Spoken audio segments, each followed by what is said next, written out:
Bom, a partir do vídeo do TED que a gente assistiu para a tarefa dessa trilha 5, a primeira coisa que eu acho que marca bastante e traz uma certa alegria barra alívio é que no polo carrocentrista do mundo também foi possível realizar mudanças de paradigma da mobilidade.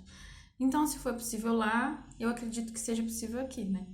E também é interessante saber que não só no Brasil que existe dificuldades dessa mudança de paradigma, até porque, né, o modelo que a gente adotou, o automóvel como principal ator de mobilidade, né, é o mesmo nos Estados Unidos. Então, achei que dá para traçar um paralelo assim entre os dois casos, entre os dois países nessa questão de paradigma de mobilidade e de como é vista a rua, né?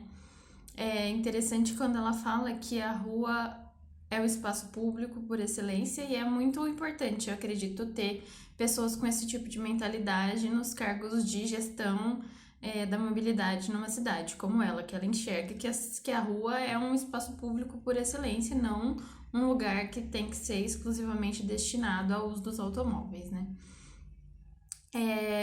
Aí trazendo para o caso aqui de Uberlândia, né, se seria possível mudar a divisão do espaço dos automóveis para atender o Plano Nacional de Mobilidade Urbana, que seria priorizar os transportes não motorizados e sobre os motorizados e o público sobre o individual.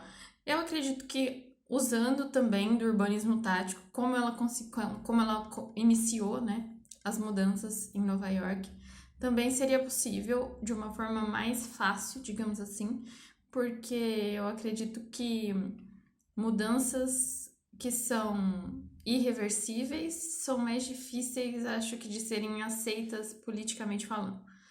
E no urbanismo tático, com materiais que são possíveis de tirar, materiais baratos como pintura no chão, tinta, todo um procedimento que seria reversível, eu acredito que seja mais fácil de implantar esse tipo de divisão nova nos espaços. Por exemplo, uma ciclovia, uma ciclofaixa exclusiva em alguma via que não tem esse tipo de facilidade, pintada, e se não der certo, o convencimento seria.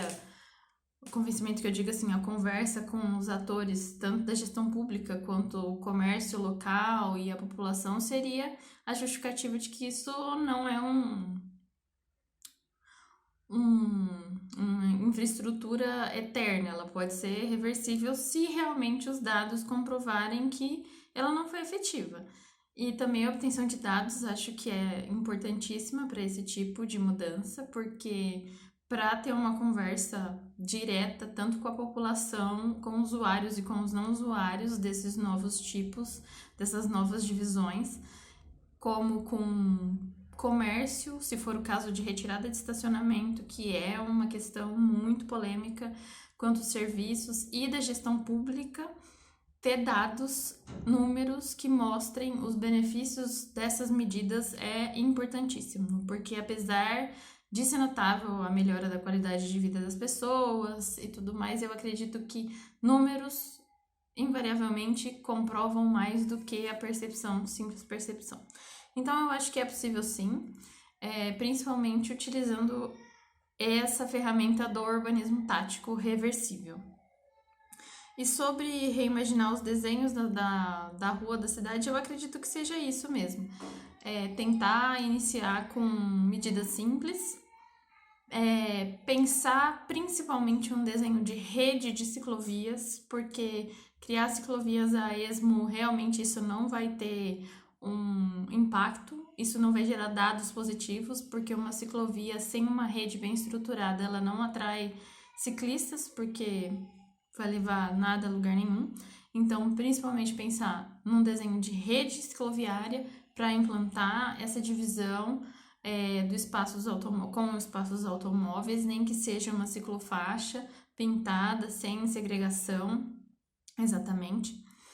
E acho que isso seria, sim, um caminho possível de ser iniciado sem grandes planos, sem esperar grandes pesquisas, porque às vezes a gente vai esperando esse tipo de mudança e infelizmente a gente nota que elas nunca chegam e que acaba ficando sempre para depois, uma coisa que a gente poderia fazer sem muito custo e sem muita preocupação assim com pesquisas pré-existentes e planos muito elaborados, como refazer um plano diretor todo de uma cidade. Apenas como exemplo, estruturar uma rede cicloviária na parte mais central, uma mais na periférica, seria o suficiente para dar início nesse tipo de mudança de paradigma. Quanto aos corredores de ônibus, se eles poderiam qualificar o espaço urbano, aqui não exatamente eles qualificam, mas eles não degradam. Eles são corredores no centro da pista, eles são corredores segregados, não são corredores, né? Eles são uma faixa preferencial de ônibus à esquerda, e os canteiros centrais, eles são bem qualificados.